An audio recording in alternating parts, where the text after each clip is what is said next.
And hello, everyone. Lots to talk about. Water's the new gold and helping you thrive in the world's only vital, scarce. And, you're going to see when we cover this whole Biden infrastructure plan, just how vital water is and the keys to making things happen in this space. Very, very interesting.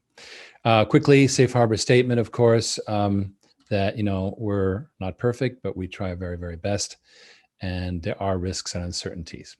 Okay, now I quickly wanted to deal with an issue which has to do with the 10K. That's our annual report. It is due with its normal extension on 15 April. Looks like we'll be 2 weeks late. Because I like to tell people exactly what's going on, I'm going to cover that. All of our general accounting operations are working fine. Our Texas and Virginia operations are doing a fine job of accounting of their projects. They're very busy, but they were ready almost 2 months ago. So what's going on? How come we have a delay? And, what's the story? So let me cover that. Stock classes. We have done so many. This right here on the screen, you see 12 different series of preferred shares, various exchanges from one series to another. It's been, from an accounting point of view, an immense headache. It has done wonders for our investors. Our investors are very, very happy. But every bright idea that we have creates unbelievable consequences for the poor accounting people.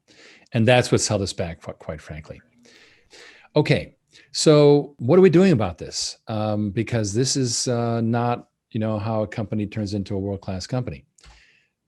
Very simple. First of all, we are building software is always cheaper than using people to track things. All issuances will be tracked in real time. Our investors are going to like that because they're going to see that we'll have our much better tracking system for stock issuances. And also it's going to allow us to pull, for example, our exact capital position in real time. So what's the status of that? It has been started and it will be done by the end of the current quarter, my estimation. Okay, so that's not all. We need a CFO, and we need one anyway. We're setting up these subsidiaries with large funding packages. We're looking at potential acquisitions. I'll cover that in a minute. We are looking at a NASDAQ uplist, which means you've got to have, again, a world-class CFO. And finally, we need to upgrade our accounting systems, which are on QuickBooks and probably should be on something a bit more solid to deal with where we're going. Okay. Status, we started that project. I have someone working on this right now, and we are targeting to have a CFO on the job this summer to complement the existing hardworking people. Now, what's this about acquisitions? Well, a fund that we know well met with us this week, and they said, look, the acquisitions window is open. Literally, it's very recent, but looks like Wall Street can get these things done fast. And that's, of course, a great way to buy revenue and buy capabilities. And here's the thing that I want to work on. It is the own and operate side. In other words, we're very good at designing and building, but if we're going to own and operate systems out there, then we have to have all this capability of doing metered delivery and so forth. And one way to do that is simply to acquire companies that know how to do that. We already have a database, well over 100 companies, but the 24 that we like, we're going to be following up on and telling them, hey, let's work together. So there'll be more about on that. All right. What's going on with Water on Demand? Well, we launched a subsidiary called Water on Demand number 1, which is bringing in real estate assets for conversion and leverage into cash. I'm working personally on the new website and also on the new online marketing. Because here's the thing, we're paying for online marketing to bring in potential investors, et cetera, but it's also a way to get our message out. Last year, we spent something like $10,000 and we got 1 million views on an ad for Pool Preserver. Now, of course, I gave everybody the idea that we were doing pools, which was only part of the story, but it proved to us that, a good, paid marketing campaign can actually create a tremendous amount of visibility. We're also developing stories for the mass media, and I'll talk about that some more. And I re-signed up again with Command Your Brand. This is a world-class podcast booking agency. You remember last year how there were all these podcasts I was on. they've promised to get me onto a major podcast every week. That's 24 podcasts in 6 months. So I thought I would play an excerpt from today's booking interview where I talk about what's hot and what's not, what's exciting, and it'll give you a sense of what we'll be saying. But the situation with water is that the big infrastructure bill being passed or being proposed by the Biden administration is the largest ever allocation for water. It's $111 billion. And that's wonderful until you realize that our backlog is $105 billion every single year. Wow. But every single year we fall behind with our water infrastructure, our pipes, our ability to we have a growing population and so forth, and our ability to treat the water and take care of all the industrial toxins falls behind by over $100 billion. So this is a drop in the bucket. What can we do about it? What's the solution? And what we learned over time is that local business can take up the slack. If you're already making water dirty, clean it where you are. Send treated water to the city, which means the city has much less of a burden and they can take care of consumers. That's fine. Breweries, farms, housing subdivisions, wide variety of factories, you name it, that are all making dirty water can treat their own water. They will end up saving water because they won't be charged the cleanup rates.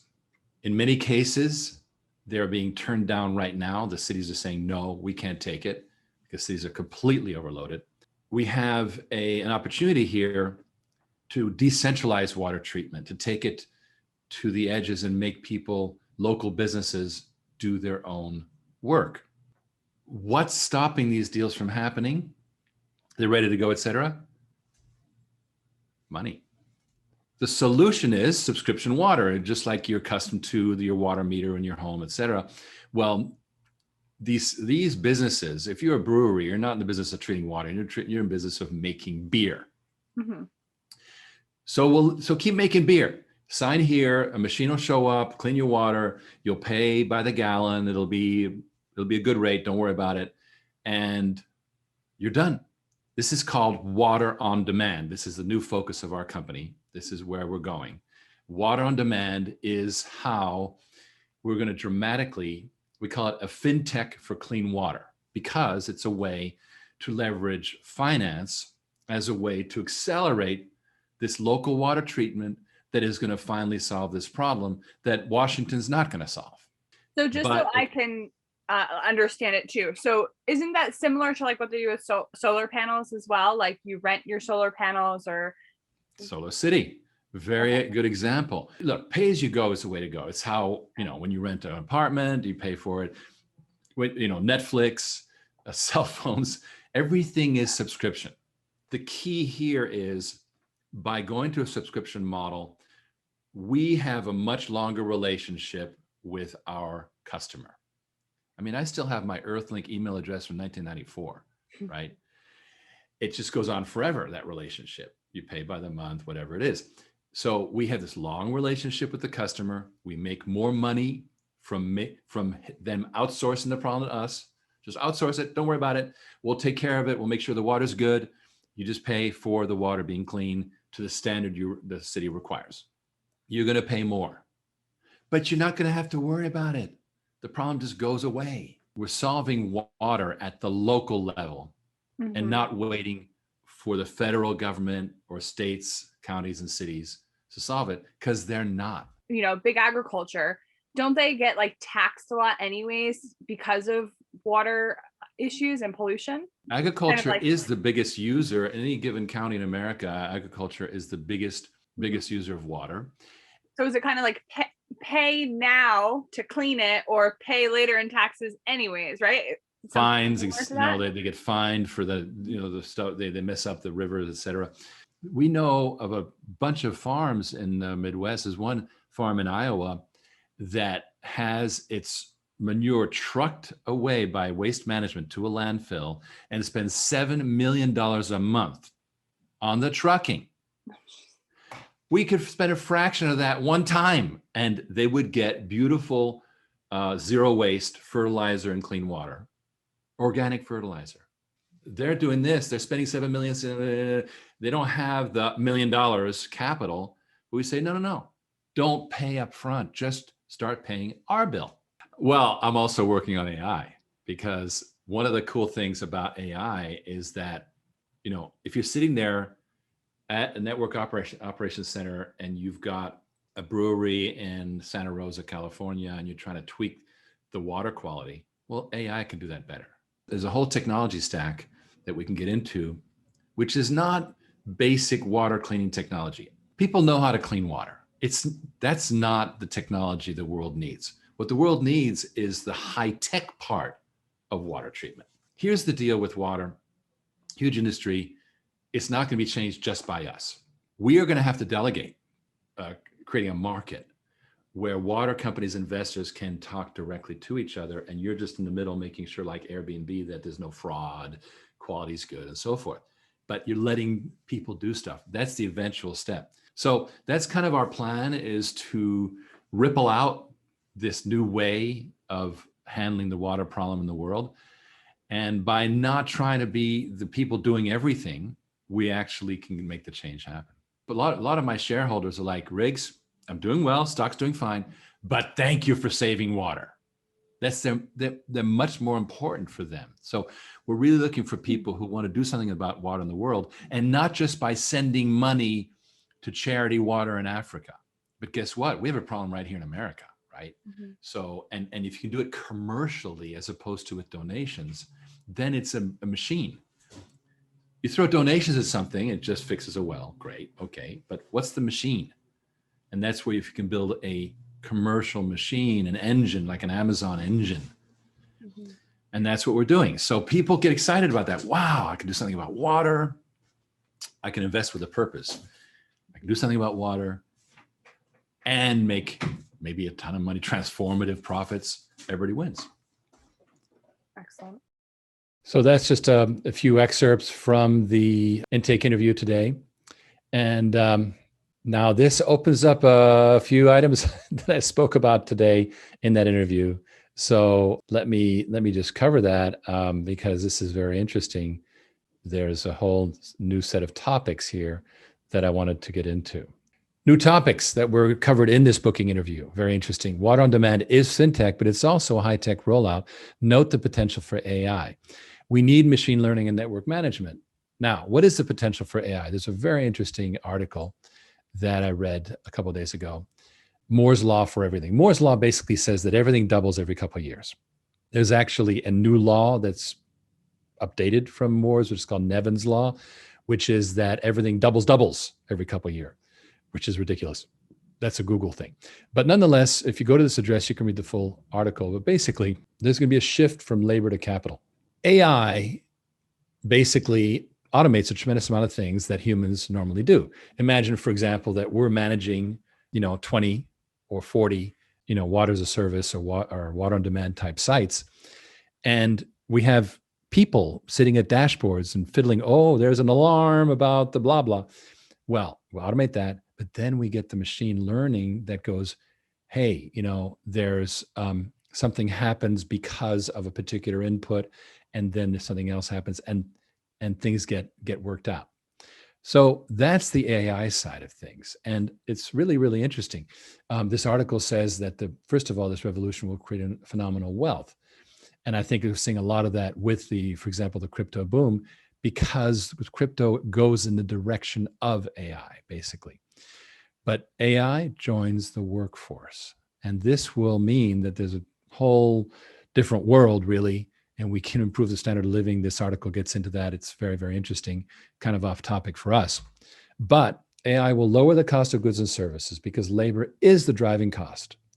If robots can build a house on land, blah, blah, blah, then it's kind of like the cost of building a house is close to the cost of renting the robots. So this is really, really interesting. Now, water on demand will need AI. First, we have to build the sensor networks so that we have systems out there that are, pay per gallon, so they're metered and they're tracking the quality of the water. This goes to network operating centers. There's dashboards that are initially implemented by people, but then we get into these adaptive systems that learn, that do the machine learning, and that's where we start to get AI. This is not overnight. This is not something that's going to happen overnight. Look how long it took for Elon Musk to self-driving car. And he's not even there really. But the point is, and I don't want to compare myself to Elon Musk, it's non-trivial, as I say. But I believe that what we are in a revolution of with water is a high-tech revolution. And that's what's interesting. All right. Now, if you read today's CEO update, I promised to get into Pavel Molchanov's update at Raymond James. And he issued an update, which I'm going to cover some excerpts on. And this is interesting stuff. Of course, it's an open secret. Water in the US is terrible. And, you know, this PFAS, which is the, it's called the forever chemical because it doesn't leave. And it is actually not even in the top 10 of the most common water contaminants. Now, there is water scarcity, but he's saying it's not the worst problem. The worst problem is that it's not necessarily safe, right? So practically everyone's exposed. Look at trihalomethanes. Almost 300 million people are exposed. Top 3, California, Texas, New York.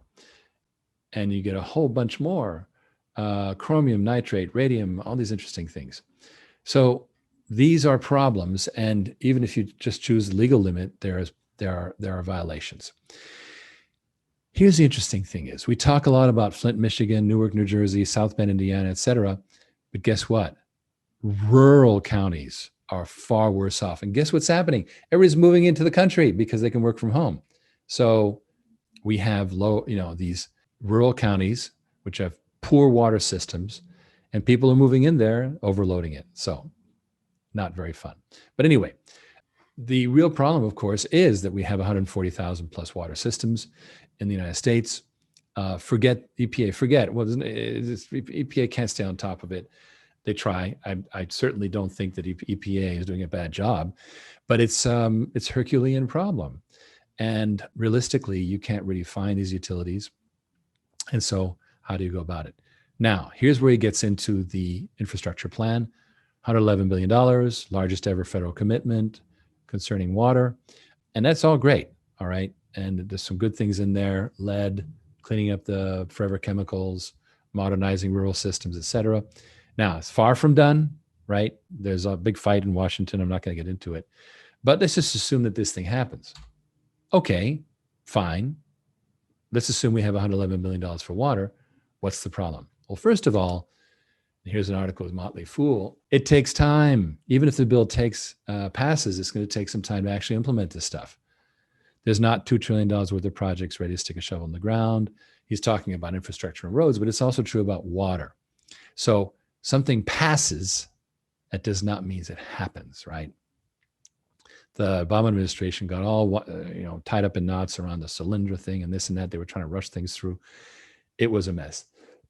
In fact, in the couple of years after all the money showed up to do this stuff, infrastructure spending went down because it takes time. Now, but here's the bigger problem. $111 billion only covers 1 year.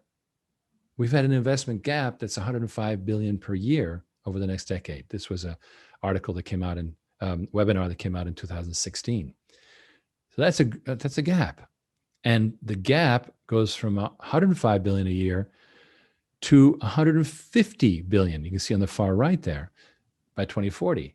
It gets worse and worse. Access to centralized treatment systems is widespread, but the condition is poor, et cetera. So there's just no way that the feds can do something about it. Well, what's our solution? And this is a speaker's abstract that I wrote today for a water finance conference that's happening virtually. And basically what I'm saying is, look, there's no hope of fixing it at the government level. What we need to do is decentralize by empowering local businesses. And that way they can send only treated water to these water districts, which then will have less of a load. It's a win-win.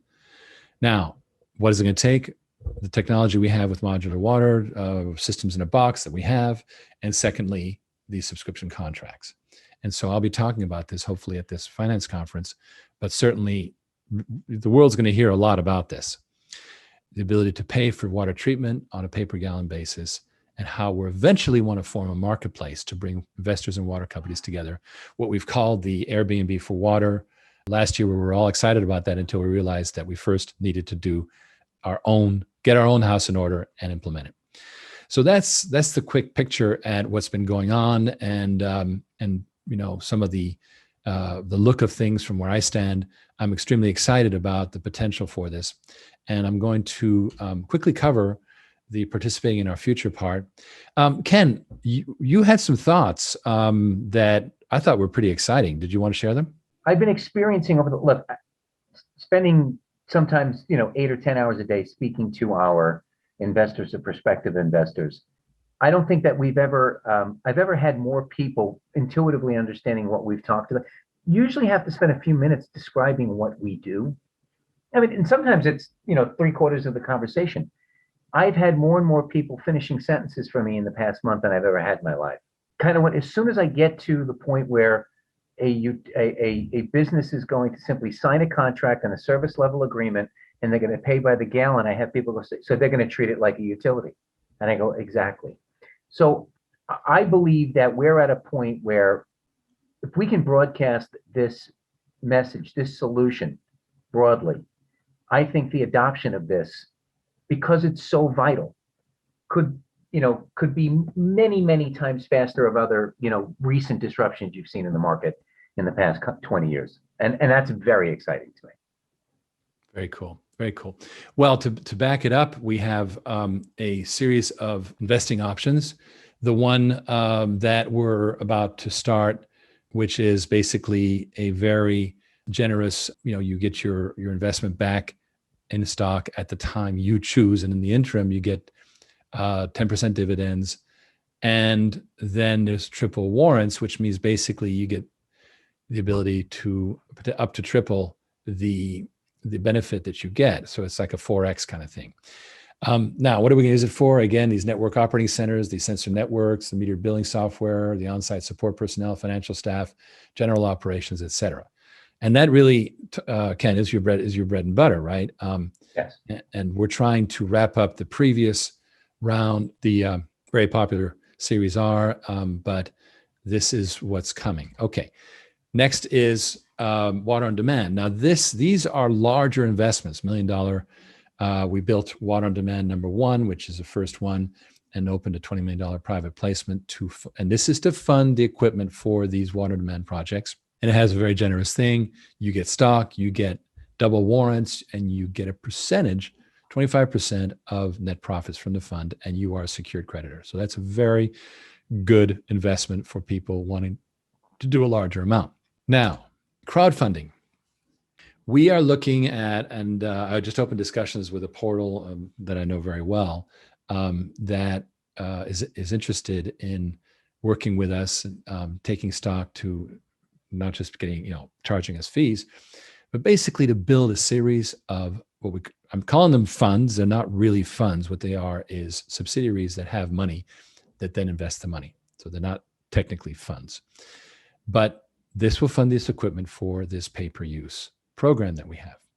And finally, we have the Reg A, which we had for a year, and it expired on 27 April. And we're going to reload it, but this time we're going to add stock, potentially a warrant. We're still talking about that. And that is going to help us do acquisitions, build teams, facilities, et cetera. And I have our legal team working on this flat out. So that's the array of things. And really, Ken, you're the one who knows how to put it in, really match it to people's interest and so forth. And so, people need to call you. The best way to do it is just put oc.gold/Ken in their browser, book a call. He is super booked. He is nonstop. Even I have to beg for a half hour with him. So I would recommend going ahead and booking that if you're interested at all in your options. Of course, there's no obligation, but just chat about it. You can send an email, you can make a phone call. All right. Well, this is bringing us to the end of another very, very interesting briefing. Let me see what we got for chat, because that's always interesting. Keith Rutan, happy Earth Day. Thank you very much. And he agrees AI and decentralization is definitely the way to go. And JRW says, I've invested in companies through Start Engine And yes, we are talking to both Start Engine and my friends over at Manhattan Street Capital, Rod Turner, a very dear friend of mine. And so we're talking to both of them, and they do a great job. So certainly like the way they market things. So that's already launched. We have meetings set up for tomorrow and next week. All right, Ken, did you want to have any closing thoughts? Because I'm pretty much going to wrap this up. Yeah, what I've described to a lot of folks that I've spoken to in the last week is our evolution has kind of accelerated significantly over the last couple of months. One of the main reasons I'm closing the series it's not filled. It's that we built this thing at a time when we were in a very, very different place, right? Giving away 200% stock on a stock that was a penny, or two, while we were still pulling the arrows out of our back, so to speak, right? We really are positioned now for strength. We've seen successful models demonstrated in the market that pale by comparison to ours. And it's really, it's a very, very exciting time to be here. So anybody who has any questions about what we've already talked about, or wants to kind of dive deeper into the same subject, or hasn't spoken to me for the first time, please, I won't be too busy to talk to you. Riggs is exaggerating. He doesn't have to beg. He just has to ask nicely. Or get me at 6 a.m. or 10 p.m, and then I'm fine. No, but seriously, I'm available. There's way too much ground to cover in these briefings. I think Riggs does an amazing job of giving you a peek under the cover, but there's a lot of really tremendous details, basically coming to the surface as we speak, that I would love to discuss with you, and you'll see how the pieces fit together. It's very exciting. Truly is. And you're right that I have to keep it simple in order to not lose my audience. You guys have been incredible. Next week, we have this Ponster, basically the solution to these filthy lagoons in trailer parks. We're working to try and get a video team over there. So I'm hoping to be able to cover that next week. In any case, I guarantee you we will continue to do fun stuff every single week. So please join. It's been so much fun having you. And you guys stuck around. Thank you very much. It's been just amazing. Thank you for being here. Teresa says thank you. I appreciate it. Guys, I am so excited about things are going. I was in the .com, a time of amazing change. And I feel that now we're able to put that disruptive knowledge to work in the water industry. I can't be more excited. And what a great way to spend Earth Day with you. So good night. Thank you very much. Do something sustainable tonight and have a great weekend.